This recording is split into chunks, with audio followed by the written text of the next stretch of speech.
السلام عليكم ورحمة الله وبركاته. ازيكم يا حبايبي؟ عاملين ايه؟ يا رب تكونوا بخير. فيديونا النهاردة عن البندانات في جهاز لكم يا حبايبي. وفيديونا النهاردة عن البندانات اللي هي بتتلبس تحت الطرح في جهاز العروسة. طبعا انا حبيت اطلع شوية عن الحلل بقى والاطباق ومش عارفة ايه وحاجات المطبخ كلها. حبيت اطلع شوية يعني منه، لان انا كنت عاملة استطلاع رأي وكانت في ناس برضو عايزة حاجات عن الطرح وكده، فانا قلت اطلع شوية بفيديو. فانتوا لو عايزين اكمل بقى في سلسلة الطرح والبندانات والحاجات دي قولولي في الكومنتات.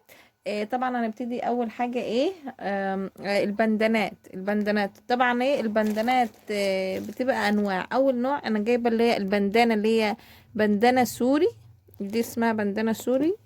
اللي هي بتبقى بصوا اللي هي بتتلبس، طبعا انتوا عارفين طريقة لبسها. هي بتبقى مفتوحة كده، تمام. بالشكل ده. انا جايبه منها الوان، انا جايبه منها البني، دي اول واحده اللون البني اهو. وجايبه منها اللون الكشمير، تمام. وجايبه منها اللي هو بصوا الكشمير بدرجاته بقى. انا جايبه الكشمير الغامق والكشمير الفاتح، تمام. هتقولوا لي بقى ازاي؟ ومش انا قلت اجيبهم يبقى عندي احسن من ان انا ايه بعد الجواز طبعا. في حاجات كده بقى الواحد ايه بيبقى بيهتم بيها اكتر يعني وكده. وجايبه اللون الابيض، يعني عارفه الالوان اللي انا بحتاجها في اللبس بتاعي فانا جايباها برضو. وده اللون اللي هو الكشمير برضو، بس اللي هو مد على بامبا كده اللي هو روز، تمام. جايبه اللون اللي هو الكافيه. ده اللون الكافيه او ممكن تقولي اللي هو البني محروق. برضو تمشي يعني ايه كده يعني، تمام. جبت ايه تاني؟ جبت اللون الموف ده اللي هو البنفسجي يعني، تمام. هو مش موف، هو بنفسجي برضو عشان ايه اللبس اللي عندي وكده. انت بتجيبي ايه برضو الوان على حسب اللبس اللي عندك. بس انا جايبه كده، عارفه ان انا الالوان اللي انا بعوزها وكده، فجبت جايبه ده اللون الرصاصي، تمام. جبت اللون الاحمر. طبعا الاحمر ده لازم يعني مفيش لبس يعني اي دولاب لازم تلاقي فيه لون الاحمر. فانتي برضو ايه هتحتاجيها يعني وكده، تمام. هي البندانة دي عايزة اقول لكم انها جميلة، هي جل. هي خامتها جل. بصراحة جميلة جدا وبتريح في اللبس وكده. ممكن طبعا ده بتستخدميها بكذا طريقة، مش ان انت تلبسيها كده وبس. كل واحد بقى على حسب لبسه هو بيلبس الايه، بيلبسها ازاي، تمام. طبعا ده اللون الاحمر اهو. جايبه لون ايه تاني؟ جايبه اللون اللي هو بص اللي هو عامل زي اللون ايه. انا عندي طقم، جايبه طقم اللون ده اللي هو السريسي حاجه زي كده يعني ايه. انا مسميه سريسي فانتوا قولوا لي رايكم ايه برضو يعني. مش عارفه لونه ايه. اخضر يعني. الاخضر بقى اللي هو ممكن يكون ليه لون تاني بس انا مش عارفه، انا فاشله في الالوان. ده برضو اهو. جايبه اللون الايه الرصاصي اللي هو الرصاص اللي مد على ابيض كده. رصاصي فاتح جدا ده، عارفينه؟ انتوا لو عارفين الالوان بقى قولوها لي عشان انا ايه مش عارفه، تمام. عشان انا ايه مش عارفه الالوان. جايبه اللون ده برضو، ده اللي هو اللون الجنزاري. ده اللون اللي هو الجنزاري طبعا. لبس كتير طبعا طالع موضة دلوقتي باللون الجنزاري ده. وانت اكيد طبعا هتبقى عندك قطق منها. فانا جايبه طبعا ايه بندانه اللون ده عشان احتاجها برضو في لبسي وكده. فانا جبتها، تمام. دول كام واحده بقى؟ ادي دول 12 بندانه. دول 12 بندانه من النوع ده انا ايه جبتهم، تمام. قولوا لي بقى رايكم ايه يا حبايبي فيهم. وحته بقى كتير وكده. انا جايبه اللي انا هستخدمه، الالوانات اللي انا هستخدمها في لبسي، تمام. وان انا هحتاجهم، لان انا ايه طبعا الالوان دي انا اللي مختاراها وانا اللي منقياها كده ومختاراها. فانتوا بقى قولوا لي رايكم ايه. جبت ايه تاني يا حبايبي؟ جبت بقى من البندانات دي، تمام، اللي هي البندانة النص دي. إيه طبعا انتوا عارفين البندانة دي، تمام، عارفينها. فانا ايه جبت منها برضو ان انا ممكن احتاجها. إيه برضو في لبس بيحتاج ايه البندانات، وانت بتغيري في نظام الطرحة اللي انت بتلبسيها. فانا جبت منها برضو عشان ايه اكيد ان انا هحتاجها وكده، فجبت منها. ده اول حاجة اللون الاسود انا جبته. وبرضو وانا بجيبهم راعيت برضو ان في الوانات انا ما لقيتهاش في البندانات دي. يعني انا دورت كتير في الوان انا كنت محتاجاها، ما لقيتهاش في البندانات دي، في البندانات دي. فانا حاولت ان انا اعوض الالوان في البندانات اللي هي من النوع ده. جبت النبيتي. طبعا النبيتي مش موجود في ايه في البندانات التانية، تمام.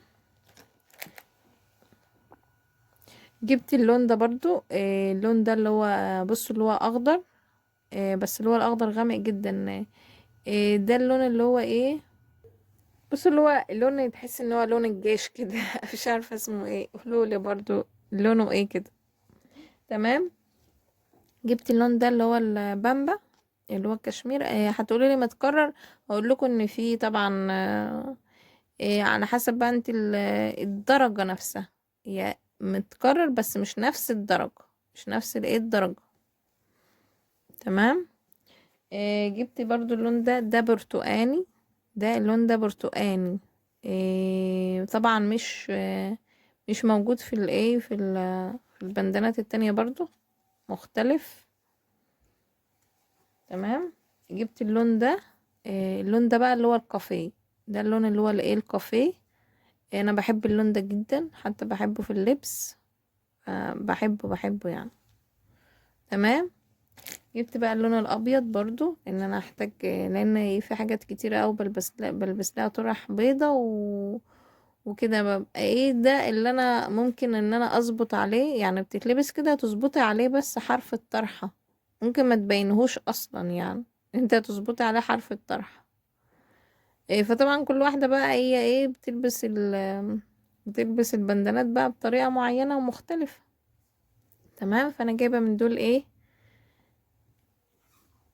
6. دول ايه جايبة منهم 6 بندانات، تمام. طبعا الالوان مختلفة، ممكن الابيض ده متكرر عشان دي ممكن ايه البندانة دي هتبان من الطرحة، لكن دي ممكن ما تبانش من الطرحة على حسب طريقة لبسك. فانا طبعا طريقة لبسي فانا عارفة ان ايه ده فانتوا برضو لما جيبوا اللي انتوا هتستخدموه، اللي انتوا عارفين انتوا لبسكوا عامل ازاي وكده يعني. جبت ايه برضو يا حبايبي من البندانات؟ جبت ايه البندانة دي، تمام. بصوا ده يعني ايه متعفرة بس كده، خيط يعني. بصوا اللي هي مفتوحة كده، تتربط كده من ورا. عارفينها طبعا انتوا البندانة دي، صح؟ طبعا انتوا ايه, بتلبسيها طبعا وبتظبطي عليها الطرحة برضو، تمام. فانت برضو في طريقة طرحة معينة مش عارفة ايه. فانا عارفة مثلا بلبس ايه ونظام الطرحة ايه، وانا ممكن احتاج ايه، فانا ايه جايبة، فانا جايبة دي، تمام. جبت برضو يا حبايبي البندانة اللي هي مقفولة، اللي هي مقفولة دي، جبتها برضو اللي هي انت تلبسيها مقفولة. طبعا انت ممكن تلبسيها تحت طرحة، ممكن تلبسيها في البيت مثلا كده، تقعدي بيها. ممكن تلبسيها في البيت كده، يعني لو مثلا في حد انت مثلا عايزة تلبسيها في البيت كده مش عارفة ايه، وانت بتطبخي برضو تلمي بقى شعرك مش عارفة ايه، هي جميلة جدا في اللبس، تمام. فجايبة منها اللون الكحلي، وجايبة منها اللون الزهري، جايبة منها اللون ده. مش عارفة انا ليه ناسية اللون ده مش فاكرة اسمه، انتوا قولوا لي اسم اللون ده ايه عشان انا ناسياه. اللون ده. وجايبة اللون النبيتي، تمام، اهو. جايبة منهم اللون الايه النبيتي، جايبة الاربع الوان دول. وطبعا السودا جايباها من اللي هي الايه المفتوحة، تمام يا حبايبي. جبت ايه تاني؟ بصوا البندانة دي، البندانة دي اللي هي الطويلة، بصوا لو انت تفتحها كده، بس طويلة جدا. عارفين انتوا طبعا البندانة دي كانت طلعت مدة كده. تمام. عايزه اقول لكم بقى طبعا انا جبتها ان مفيش لون فوشيا طبعا عندي في البندانات. فانا جبت ده، بس انا عايزه اقول لكم انتوا ما بتيجوا بقى تربطوها كده، تعملوها لورا كده، بتبقى عامله زي كلكعه كده من ورا. فانا طبعا ما حبيتش اجيب منها كتير، هي يا دوبك بس الفوشيا دي اللي انا جبتها. وطبعا كملت الباقي بالالوانات اللي عندي دي. انا بحس انها تبقى عندي كل الالوان اللي انا ممكن احتاجها. تمام. جبت بقى البتاع ده. البتاع ده اللي هو تلبسيه كده في الشقة، برضو زي بندانة كده، يا دوبك يعني منظر كده على شعرك كده، تلبسيه في الشقة. تمام. طبعا جايبة اتنين. ده التاني برضو اهو نفس الشكل كده، عجبني الستايل بتاعه والشكل بتاعه اهو. تمام. طبعا هما الاتنين دول. دي كانت البندانات. البندانات في جهاز العروسة، بندانة، سكراب. بص، هو على حسب بقى المسمى بتاعكم انا عايزاكم تقولوا رأيكم وطبعا كل عروسة بتجيب اللي هتحتاجه واللي هتلبسه واللي هتستخدمه. ممكن مثلا هي تزود في العدد انها تجيب كل الالوانات، بس عارفة ان كل الالوانات دي عندها القطم اللي هتلبسها عليه. تمام يا حبايبي. ما تنسوش، اللي ما اشتركش في القناة يشترك عندي في القناة ويفعل زر الجرس عشان يوصلوا الفيديوهات الجاية اول باول عن كل ما يخص جهاز العروسة. انا بحاول بقدر الامكان اجمع لكم كل حاجة. اتمنى تكونوا تستفيدوا من فيديوهاتي، واتمنى ان الفيديوهات تكون بتعجبكم. اشوفكم على خير فيديو جديد. باي باي.